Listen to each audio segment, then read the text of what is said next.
Welcome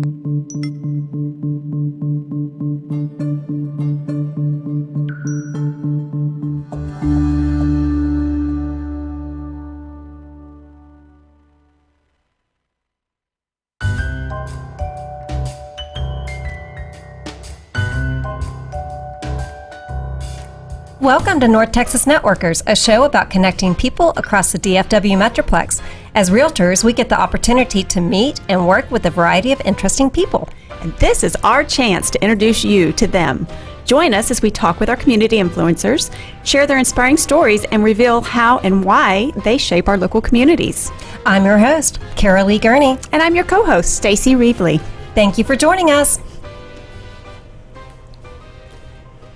Good morning and welcome to North Texas Networkers. I'm Caralee Gurney and we are sponsored by Willow Bend Mortgage and Craig Schrank. Thank you once again for another show. With me here we have Stacy Cooper Revely and welcome. And then we also have Romby Bryant and Javiar Collins. Thank you so much for being here. Welcome. No, thank you for having us. They are both former NFL. Yeah, thank you. They are both former NFL players and both heavily involved in the National Football Players Association, which is an association for former players. And we are going to learn all kinds of good things about that today. But I want to learn a little bit about you first. First, just tell us a little bit about life in Collin County after football. Well, with me, when I first moved here, I wasn't done playing, so I finished my career in the CFL. So I played in the CFL from 2008 to 2014. I got married in 2014, moved down here, and went back to Canada and left my wife here. And then once I was done with football, 14, going into 15, that's when I finally landed here and rooted here. And it's been good. It was kind of hard transitioning out in a new city, getting to know new people. Y'all one of the first people I met because I opened my own insurance business and done a ton of networking. So that's how I got familiar with Collin County. Got out there, was shaking hands and kissing babies. And you have a baby of your own too, not so much a baby anymore. Yeah, not a baby anymore. She's 3 years old, and then I have a 10-year-old. Okay. Yeah. Which one of them runs the household? The 3-year-old. Yeah. Absolutely. Yeah. Yes, the how it 3-year-old. works. Out the gate, 100%. Having similar age children, knowing that it's like the younger that they are, the more control over the house they have. So totally. So similar to Romby, except my career was over when we relocated back here to Texas. And I say relocate because I actually started my career here, professional career here in Texas with the Cowboys. And when my career was over, we relocated back to North Texas. It wasn't in Collin County. I believe we're on Dallas County, which is good enough, right? That works. It works. It all blends together. Yeah. So, but just seeing what is amazing to me is just the amount of expansion and the amount of growth that has happened in the last several years. Businesses to real estate to just the culture of North Texas in general, which is exciting. So It's kind of amazing to me because when I moved here with my husband to Collin County, and I lived in Arlington when I first moved to the DFW area, and when I moved to Collin County, we moved to Frisco where there was Brookshires, a McDonald's, and La Hacienda, and my husband used to hunt there. Mm-hmm. It's wide open space. that's a good mix. Concepts, the growth, the mentality, everything's so different. We were living in Plano, and my husband at the time said, well, let's move to Allen. I was like, well, where's Allen? I didn't know where Allen was from Plano. Across the street. That was 25 years ago, and so it's obviously on the map now. So yeah, it's definitely changed and grown a lot. So Definitely. For sure. Yeah. Wow. Just a side note, I kind of laughed because when I first met you and you came to our office, well, actually, I met you before that. I met you with Shelly, not Shelly, Stacy. Stacy. Yeah, Stacy. And your taglines always cracked me up. Which one? Oh, the lines. Yeah, so don't fumble on your insurance and protecting you high and tight. yes. It's always funny. Yeah. Well, so how did you guys get involved in playing football in the first place? Well, I was forced to play. I was as a little kid, I was scared to play football. Were you really? In the Little League, yes. I was that kid that cried, and then they forced on me, and I realized I was good. and the rest was history. So I started playing when I was at around the 3rd grade, Pop Warner ball, then took a break in the 6th grade, and then start playing again in the 7th grade, and play 7th grade on through high school, or pros really. And I didn't even start in this, my 7th grade year. So I was a star in Pop Warner. Politics played a part. That's what we like to say. In the 7th grade, I didn't play at all. Then I moved schools, switched schools because some other situations. And then 8th grade on, I've always been a starter. Of course, until I got to the pros. Yeah, that changed for a lot of people. Yeah. To the pros. So interesting. So for me, similar. My started very early, and I was always the bigger kid in class. So I think the first time I played football, I was in 1st grade, playing for a 3rd, maybe 3rd and 4th, or 2nd and 3rd, I can't remember. Way too much football, way too early. I didn't pan out that year. The next year I tried again, and it stuck.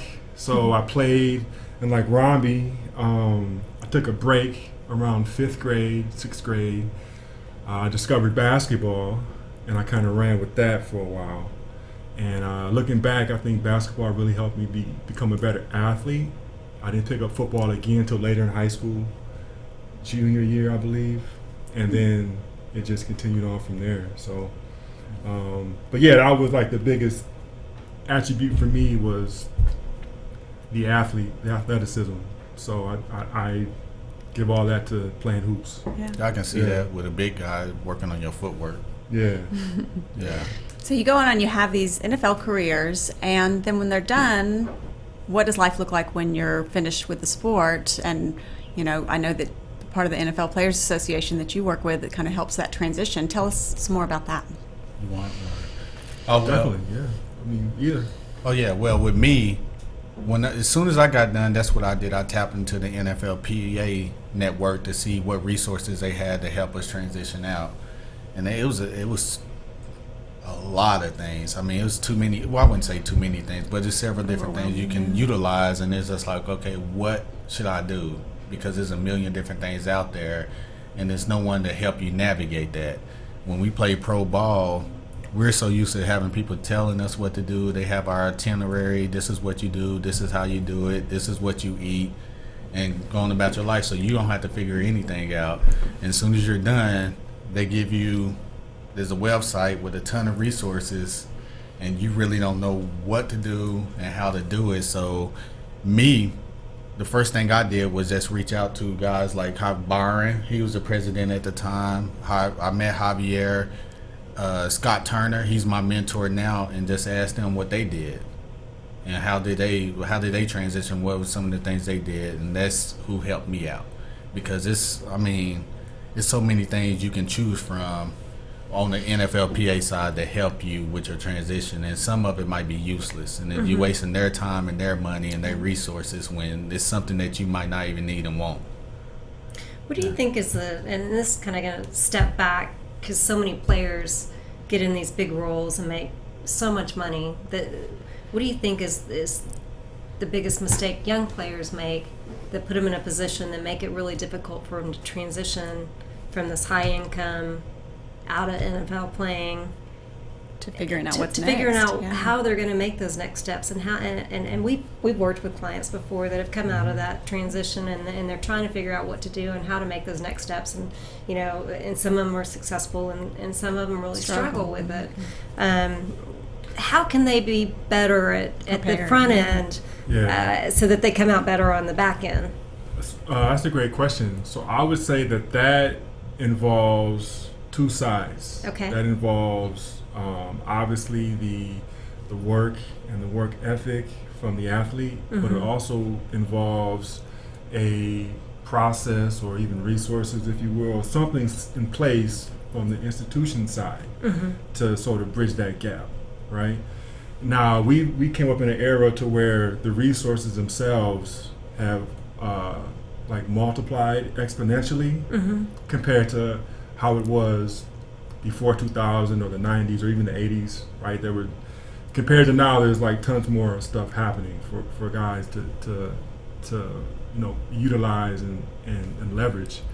However, However, to your question about can you restate it again? Just so I make sure I'm Gosh, on point. that was a big mouthful that I gave you. Let's see if I can get through What it. can they do at the front What's end something to help? Yeah, better what can they do at the front end? And is the Yeah. Players Better Association helping bridge that gap so that on Having- both ends? To having the end in mind, what that means is, we're coming into the league as being an athlete your entire year. I mean, you're confident. Maybe some guys are cocky, and you just maybe even arrogant. So you don't think about the fact that your playing days are going to end, right? And most likely they're not going to end on your terms, right? So being more realistic and being more open to that kind of reality, I think the players can do to help themselves, pardon me, is to prepare more proactively. Meaning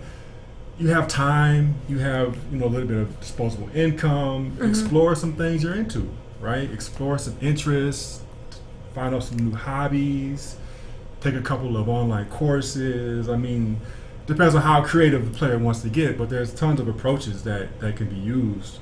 Well, they have to be so excited at a young age to be in a position to be able to go play in the NFL or even play basketball, whatever it may be, the NBA, that they're young, they're excited, they're not really thinking about What's life like after? what's life like later. Right. This is now, and I've got such a great opportunity. It's got to be difficult Absolutely. to think further than that. And that's when the institution comes into play, the league or the team, to sort of be a check the balance, right? Keep the reality in mind. Like, yeah, I mean, it's great, absorb it, live it up, but this thing has a timeline to it.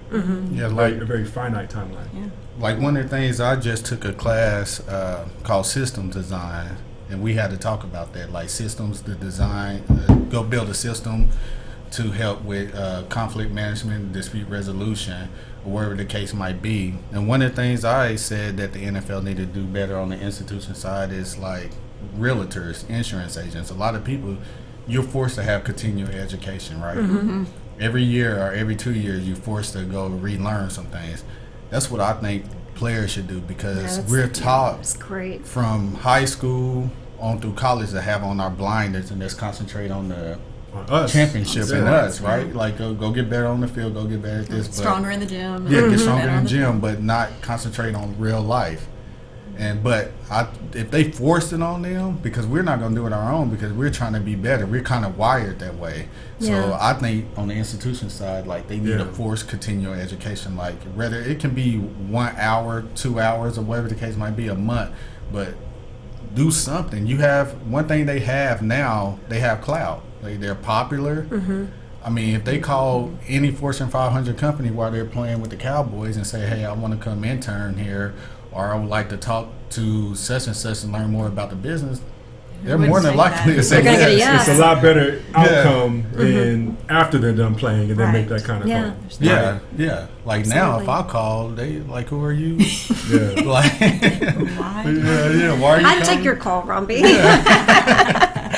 Yeah, but yeah, like almost like we're forced to have continual education. I think it needs to be something in place. I don't know how that looks, but something to force them in the off season. Like, hey, you have 3 months off. You can do this. It can be something with financing, something continue education on your college or wherever the case might go. Learn a trade. Yeah, So, and I'm glad you mentioned that. And in all fairness, I mean, there is a level of, with the NCAA, with college athletes, right? That is a very prime season of their lives to institute a lot of this and a lot of those resources to help prepare them for when the game has left their lives, whenever that is. Sounds like it should be a class in college their freshman year. It does. So, can I ask just off the cuff, can I ask you an opinion question about college sports? How do you feel about teammates leaving? Maybe this is like, just tell me if I shouldn't ask this question. What do you think about college athletes leaving their teams early to go play professional? With it. I honestly don't see a problem with it, because you can always go back to school. You can't always play pro ball. If they tear their knee up, I mean, then they're done. You can always go back to school. I'm in school now. I'm getting my master's, so I feel like you can't always become a millionaire. Okay. you know, makes No, that's how I understand would it. agree. Okay. I mean, I think just there's a special connection inside of a locker room, and everyone really wants everyone else to really make it. So yeah, if your teammate has the opportunity to extend his career and get paid for that, then I wouldn't see anybody No ill will there. hating on that. Yeah. You That's know. good. That's good. That's Yeah. good. Just Which well, curiosity. a big issue is like the coaches, right? You ever had a coach who left? Oh yeah, the coach. Yeah, the Yeah, the coaches coaches. was like- Yeah, because there's a lot of schools. I mean, Tulsa was one there for a second where 2 or 3 years, or well, about 5 years, we had 3 different coaches. You know, I had 2 coaches while I was there. So a lot of coaches just come and they have this big recruiting class. They do well, and they're moving on to a big, because everybody want to coach in the Big 12, SEC, or some big conference, because that's where the money's at. So these little schools, like I went to a little school. A stepping Like, stone. to Yeah, it's a that. stepping stone. Yeah, they're doormats. Yeah. So yeah. Well, Romby, so you have gotten, you sell insurance. Yes. You mentioned just a minute ago dispute resolution. What else have you done to kind of further your education and your interests? Oh yeah, well within that program, Javier and I are both in that dispute resolution conflict management program, and we have our executive coaching certificate. So what do you So- do with that when you have an executive coaching Oh, certificate? well, you coach. I mean, you coaches. Well, I mean, not necessarily executive, but you coach managers. You coach coaches. You just go in and coach people. It can be. This isn't So really means he athletes. is- This he is is business quali- people, He right? is, being qualified and certified to impart all the skills learned from football and through sports, and help leaders, business leaders, executives become better, more refined leaders within their teams. Very good. Yeah. And I just take what I learned in football and tie it into what I learned in the secular level of college or whatever, and teach people. Anna, leadership. don't you have some pictures of him at some of these conferences speaking? I think she does. Yeah. So, who is one of the most interesting people that you have had the opportunity to coach, or a group Well- of people that maybe you've spoken to or led? Well, I went back to Western Heights and spoke to those kids. And then I just talked about the transition from high school to college, just to give them and tell my story as a walk-on at a junior college, and what I've been through even before that, how I landed in Western Heights, and just kind of talk to them about that. But I love that because I went back home. It was good to see those kids. One of the kids in the crowd, I went to school with her mom, so they kind of told my age. Yeah, but I haven't had a chance to.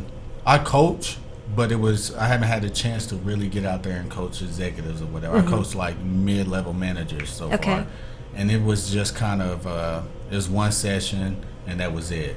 So I didn't really get to dive deep into anything. But you're building So, on but the that. speaking, I really love doing that because that brought that football feeling back of, like, how you get them chills before you walk out on the field, before you walk on stage, you kind of get those same type of chills. And then once you get the first 2 sentences out, it's kind of like getting that first hit to get all the jitters out. And I also spoke at a Martin Luther King gala that I really love. Yeah, that I love that. And I kind of just told a football story to inspire some kids. They was giving an oration.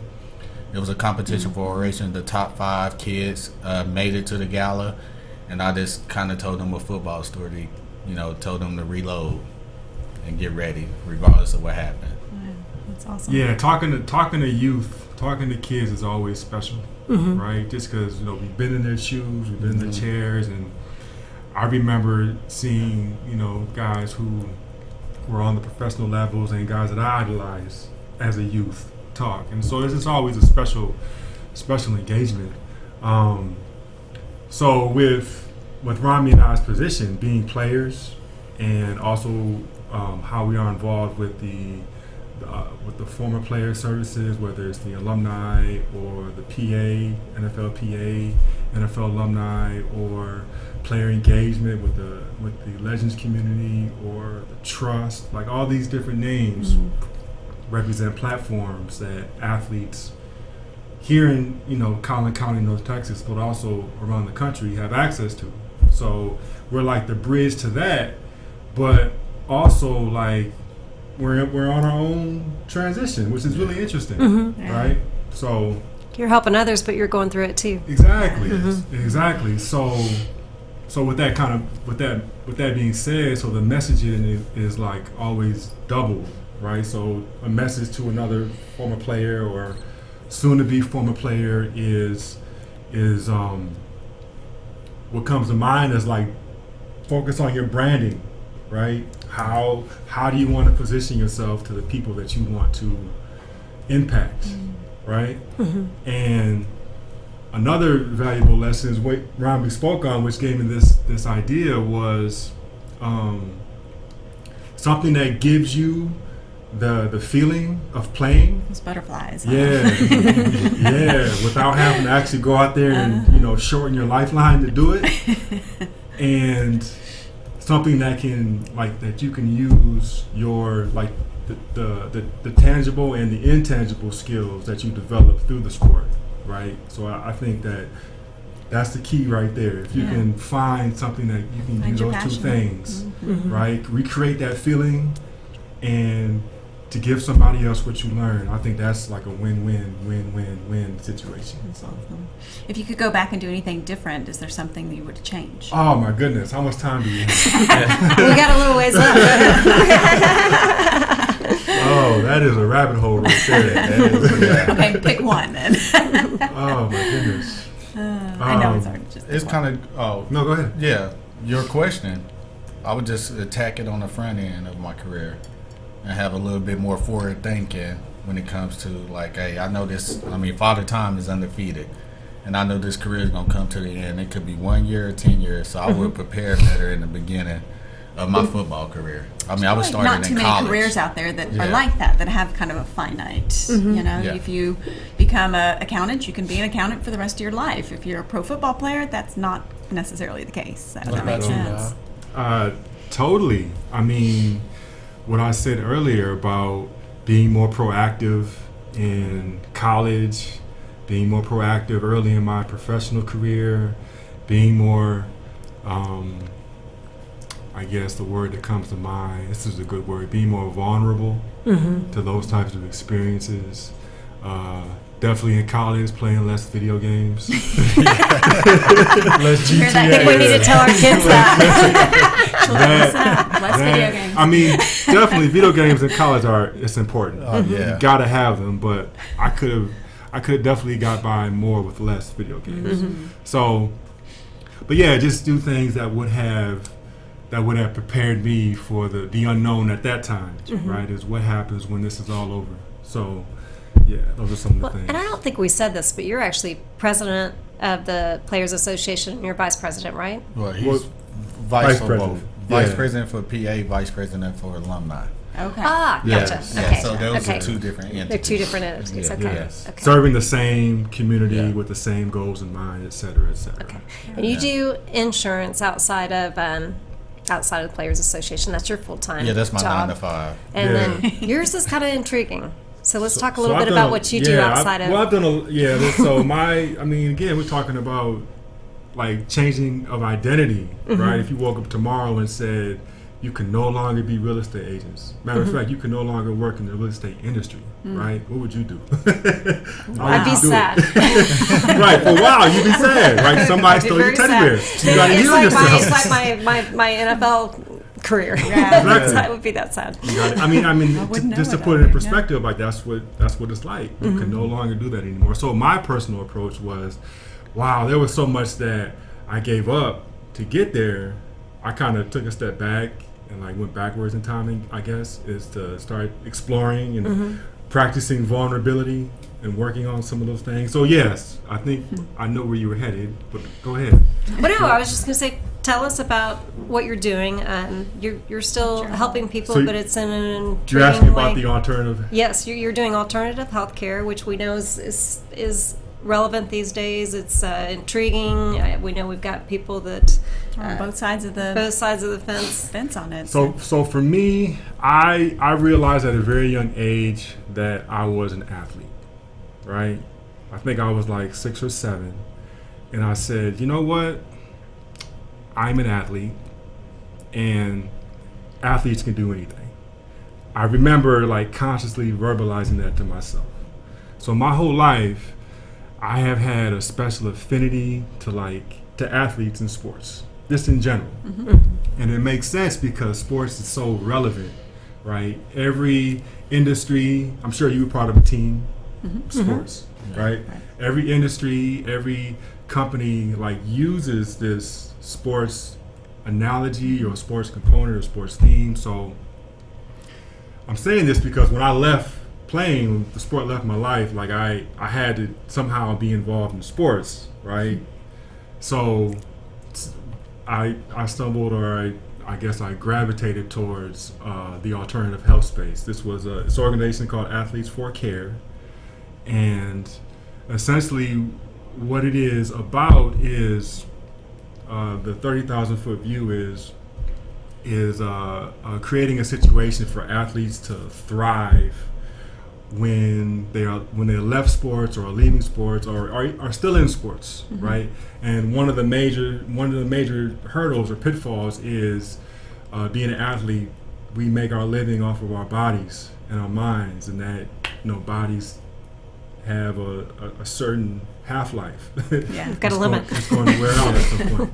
So the status quo, I know for Romby and I, when playing football, the status quo was around when you get hurt or if you need a surgery or anything related to the body.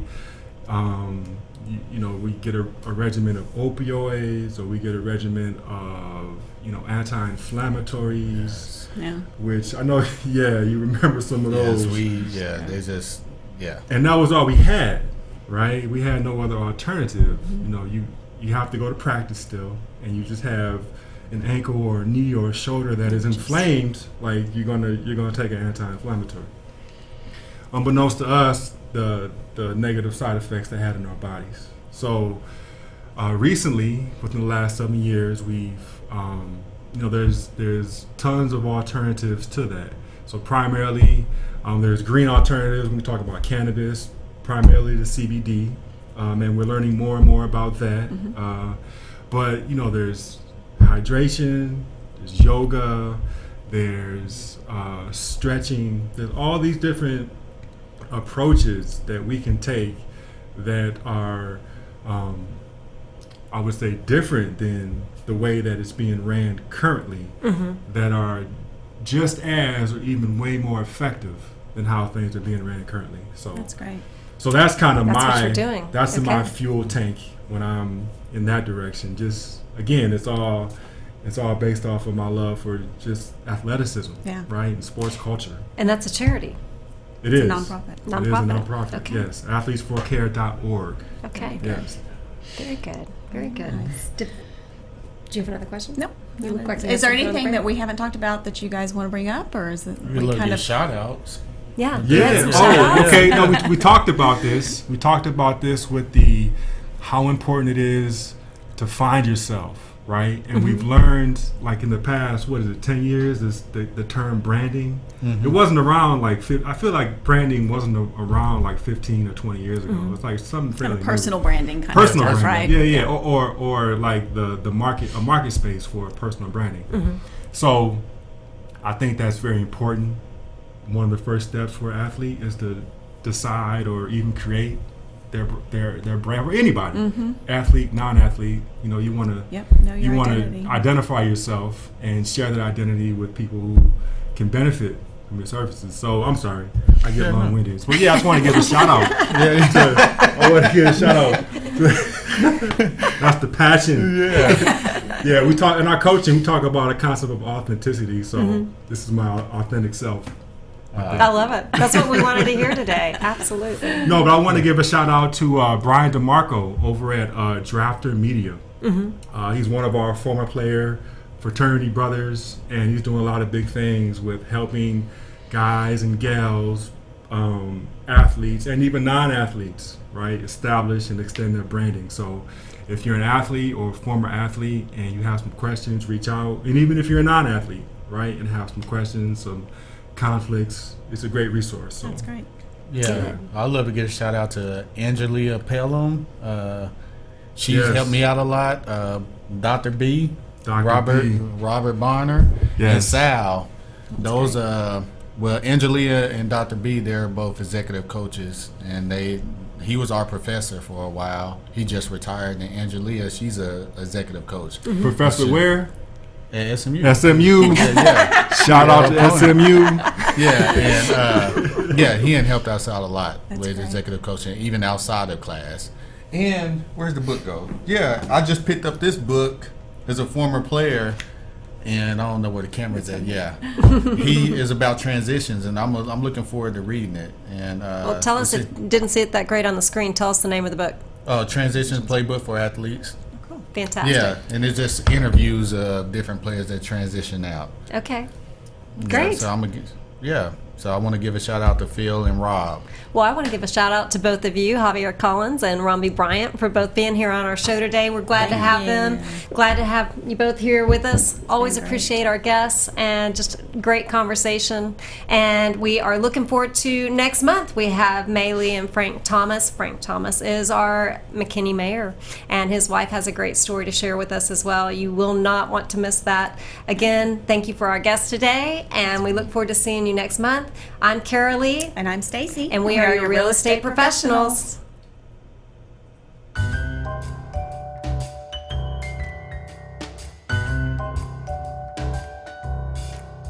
Thank you for joining us on North Texas Networkers. Visit our website, mariposagroupdfw.com. That's MARIPOSA Group DFW.com for more information about the show and other resources. I'm Caralee. And I'm Stacy. And we are your real estate professionals.